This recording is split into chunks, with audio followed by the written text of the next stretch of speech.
నాగర్ కర్నూలు నియోజకవర్గం బిజినపల్లి మండల పరిధిలోని నందివడ్డెమ్మన్ గ్రామంలో మార్గశిర మాసం శనివారం చవితి నాడు శ్రీ శారద సప్త జ్యేష్ఠమాత సమేత శనీశ్వర స్వామికి ప్రత్యేకంగా తిల అభిషేకాలు పూజలు నిర్వహించారు.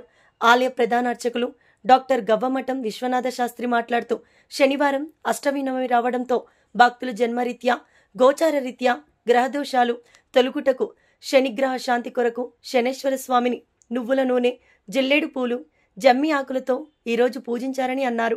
పరమశివునికి ఈరోజు భక్తులచే రుద్రాభిషేక పూజలు, అర్చనలు ప్రత్యేకంగా నిర్వహిస్తున్నట్లు ఆయన తెలిపారు. అనంతరం మహాగణపతి స్వామివారికి ప్రత్యేక పూజలు చేశారు. వివిధ ప్రాంతాల నుంచి వచ్చిన భక్తులు తెల్లవారుజామున నుండి స్వామివారికి ప్రత్యేకంగా అభిషేకాలు, అష్టోత్తర అర్చనలు, పూజలు చేశారు. ఈ కార్యక్రమంలో ఆలయ చైర్మన్ గోపాలరావు, గ్రామ సర్పంచ్ వంగ సుదర్శన్ గౌడ్, ఆలయ కమిటీ సభ్యులు వీరశేఖర్, ప్రభాకర్, పుల్లయ్య, ఆలయ అర్చకులు గవ్వమఠం శాంతికుమార్, ఉమామహేశ్వర్, జయంత్ సాయి, సిబ్బంది, గోపాల్ రెడ్డి, భక్తులు, మహిళలు అధిక సంఖ్యలో పాల్గొన్నారు.